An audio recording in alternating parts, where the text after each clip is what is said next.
A mother who swore she would never pray again. A 5-year-old boy who had never heard a sound in his life. And one Saturday afternoon, that would change everything forever. A miracle of the Virgin Mary that not even the doctors could explain. But before we continue, leave a comment saying where you're watching from and what time it is there right now. I'd love to see how far the miracles of the Virgin Mary are reaching. Jennifer Hayes was 32 when she stopped believing in God. It wasn't a conscious decision. She didn't wake up one day and think, "Today I'm going to lose my faith." It was more gradual than that, more painful. It happened when she held her baby, and the doctor said the words that would change everything. "Your baby has Down syndrome, and the tests show he is profoundly deaf." Have you ever felt the ground disappear beneath your feet? When the world you imagined simply vanishes? Jennifer had prayed through her entire pregnancy. Rosaries. Her mother had placed an image of the Virgin Mary in the baby's room even before he was born. And now, holding that perfect little baby in her arms, Jennifer looked at the image on the wall and felt something break inside her, and Jennifer never set foot in a church again. Now, Lucas was 5 years old, and if you met him, the first thing you'd notice would be his smile. God, that smile. It was the kind of smile that lit up any room, wide, genuine, contagious. The kind of smile that made strangers on the street stop and smile back. Lucas loved dinosaurs, especially the green toy T-Rex he carried everywhere. He had named it Rex, and talked to it in a sign language he had invented himself, because the official one was still hard for him, but Lucas didn't mind. He and Rex understood each other perfectly. He loved Play-Doh, loved tight hugs, loved when his mother sang, even though he couldn't hear, because he could feel the vibration in her chest, and that made him smile. Jennifer's husband, Michael, had handled things differently. He still had faith. He still prayed, but he respected that Jennifer couldn't anymore. Everyone copes in their own way, he would say. And they did, together, with love.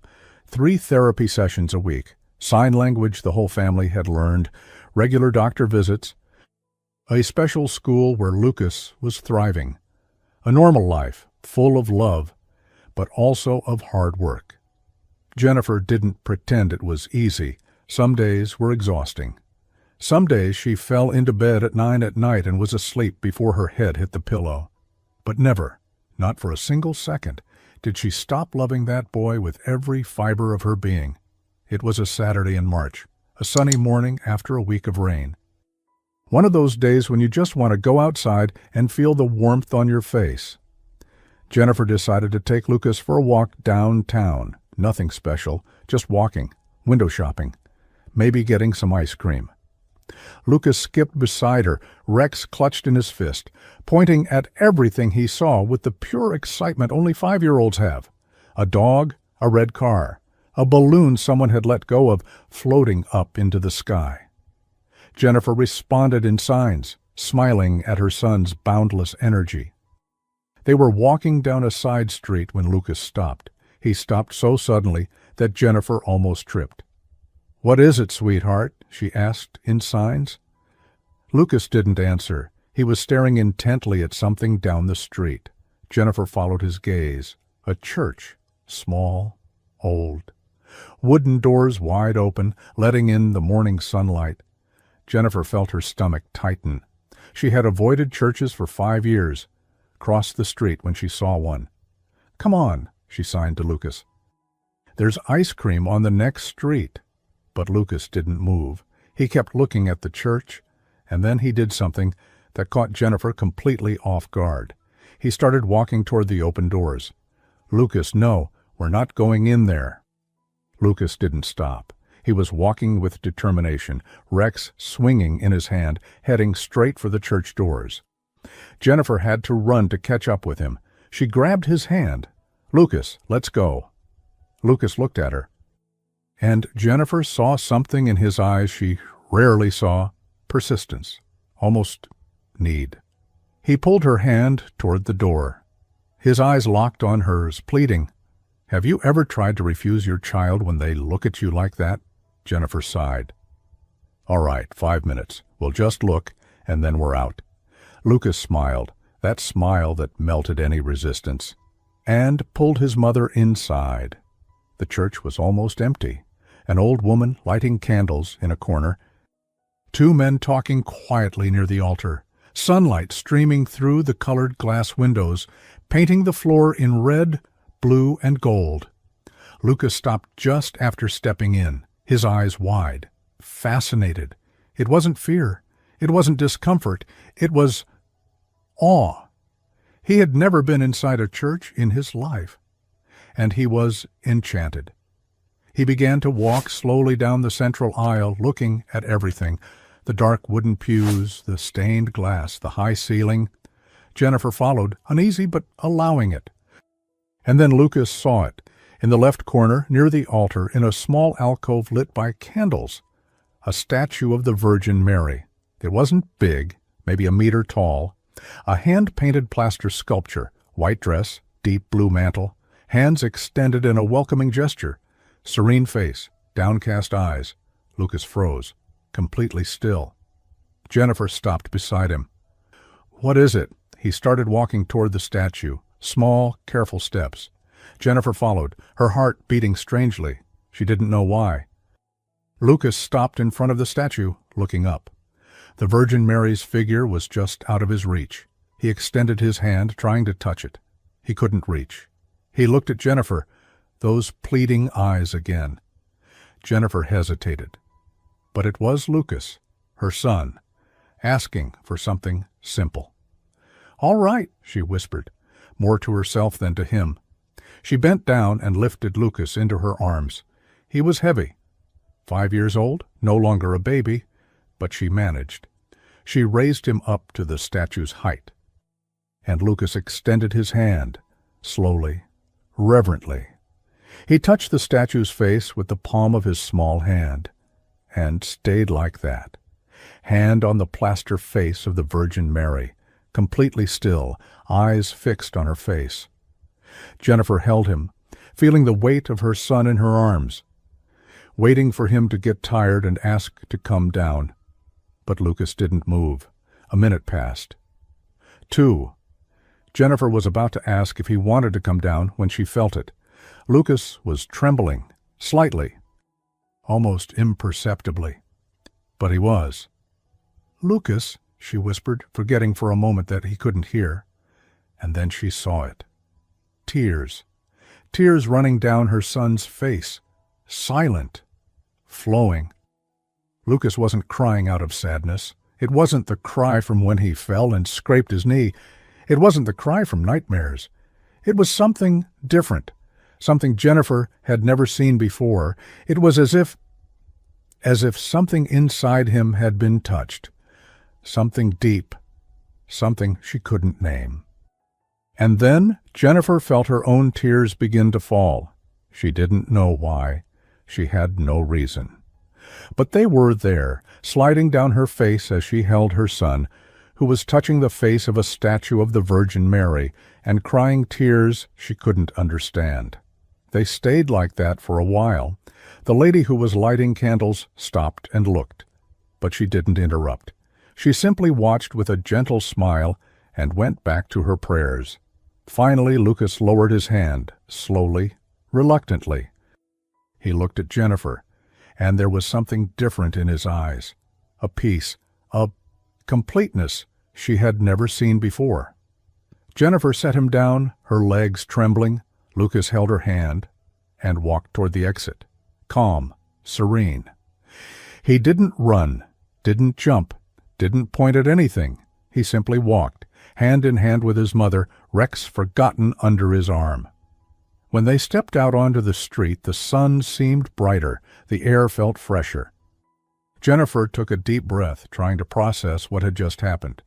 She couldn't. It didn't make sense. But it had happened. "Ice cream," she signed to Lucas. He nodded and smiled. They went to the ice cream shop. Lucas chose chocolate with sprinkles. He ate slowly, savoring each bite. and Jennifer couldn't stop thinking about the church, about the tears, about that moment that was impossible to describe. What had happened there? 2 days later, on Tuesday, Jennifer took Lucas to his routine appointment with Dr. Peterson. She had done this many times before. She knew what to expect. She had stopped hoping years ago. Dr. Peterson was a man in his early 50s, gray hair, metal-rimmed glasses. He had been treating Lucas for 5 years. He was kind, patient, realistic. "Good morning, champ," he said to Lucas. Lucas smiled. Dr. Peterson sat Lucas on the floor of the testing room. Toys scattered in front of him. "I'm going to make some sounds," he explained to Jennifer, "to see if there's any reaction." He picked up a calibrated sound-emitting device, positioned it behind Lucas where the boy couldn't see. Lucas was playing with Rex, unaware. Dr. Peterson activated it. A loud, high-pitched sound. Lucas stopped playing, turned his head, slightly. Searching. Jennifer held her breath. Dr. Peterson tested again. From another angle. Lucas turned again. He's reacting," Dr. Peterson whispered, incredulous. He ran more tests. Sounds of different frequencies, always from behind, where Lucas couldn't see. And every single time, Lucas turned his head, searching for the source. "This is Jennifer," he's hearing, partially, but he is. "How? How is this possible?" Dr. Peterson shook his head. Jennifer, in 20 years of doing this, I've maybe seen 2 cases of partial hearing recovery. It's extremely rare, almost impossible." Jennifer looked at her son. Lucas was playing with Rex, unaware that his life had just changed. "Why now?" she asked. "Why not 5 years ago? 3? 1? "I don't know," Dr. Peterson admitted. "The human body still surprises us. Sometimes things we consider impossible just happen." Jennifer thought about the church, about Saturday, 2 days ago. She didn't tell the doctor. He wouldn't understand. She didn't understand herself. But there was a connection, impossible to ignore. That night, Jennifer put Lucas to bed. Same ritual as always. Dinosaur pajamas, Rex beside him on the pillow, a kiss on the forehead. Jennifer barely slept that night. Every time she closed her eyes, she saw Lucas at the doctor's office, turning his head, searching for the sound. And she saw him at the church, touching the face of the Virgin Mary statue, crying 2 days apart. Coincidence? At 6 in the morning she gave up on sleeping, got up, took a shower, dressed in silence. Michael woke up as she was leaving the bedroom. "Where are you going so early?" I need to go somewhere. I'll be back soon." He was going to ask more, but he saw something in her face. "Okay, be careful on the road." 20 minutes later, Jennifer was standing in front of the church. It was Wednesday, 7 in the morning. The doors were open. A few people were walking in for morning mass. Jennifer took a deep breath and went inside. She didn't go to the pews. She went straight to the alcove where the statue of the Virgin Mary stood. She stopped in front of it. The same statue of the Virgin Mary, same white dress, same blue mantle, same outstretched hands. Jennifer looked around. No one was paying attention to her. She knelt down, and for the first time in 5 years she tried to pray. She didn't remember how. The words came out awkward, broken. "Something happened. I can't explain it. The doctors can't explain it." And I keep going back to that moment, and 2 days later, her voice cracked. "So if it was you, if you really heard my son in some way, thank you, Virgin Mary. Thank you for seeing what I couldn't see for 5 years, that sometimes the things that don't make sense are the most real." And then she felt it. A scent. Gentle, sweet, roses.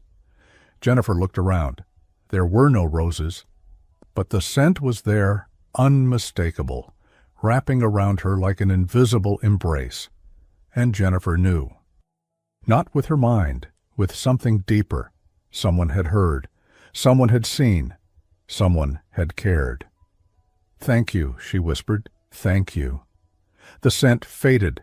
Jennifer stood up, went back to the car, drove home. And for the first time in years, she felt that locked door inside her begin to open, just a crack. But it was enough. For now, it was enough. 3 months later, Lucas was thriving. The partial hearing had opened a new world for him. He still used signs, but now he also reacted to sounds. Music, voices, laughter, especially laughter. Jennifer had gone back to church, not every Sunday, but she went, sometimes alone, sometimes with Lucas. And every time they went, Lucas made sure to visit the image of the Virgin Mary. Jennifer would lift him up. He would touch the plaster face. Stay like that for a few seconds, then smile, and they would leave. Like a ritual, like a silent conversation between a child and something greater than anyone could understand. One Saturday, Jennifer was in the kitchen making pancakes for breakfast. Lucas was playing in the living room with Rex and the other dinosaurs. Jennifer started to sing, as she always did. A silly, made-up song about dinosaurs eating pancakes. And she heard it. Small, quick footsteps. Lucas appeared in the kitchen doorway, eyes shining, because he had heard. He had heard his mother singing. Jennifer stopped, looked at her son, and sang again. Louder this time. Lucas smiled. That smile that lit up everything, and he started to sway, dancing in his own way, clumsy, perfect. Jennifer knelt down and opened her arms. Lucas ran and threw himself into them. And there, holding her son who could hear for the first time in his life, Jennifer understood something. The miracle hadn't just been the hearing. The miracle had been remembering to believe, remembering to hope. Remembering that sometimes, in the middle of pain and anger and unanswered questions, there's still room to be amazed. Lucas wasn't more perfect now that he could hear. He had always been perfect. But now Jennifer could sing to him and know he heard. She could whisper, "I love you," in his ear, and see the smile. They were small things. They didn't change who Lucas was. They didn't fix anything, because nothing had ever been broken. They just added layers of connection, new forms of love. Jennifer kissed the top of Lucas's head. He wriggled free and ran back to the dinosaurs, dancing along the way. And that was miracle enough to last a lifetime. Do you believe in the miracles of the Virgin Mary? Write it in the comments. If this story touched your heart, subscribe to the channel and turn on the notification bell. Share in the comments a miracle you've witnessed or experienced, and share this video with someone who needs to renew their hope today. May the Virgin Mary continue to bless and protect you and your family. Amen.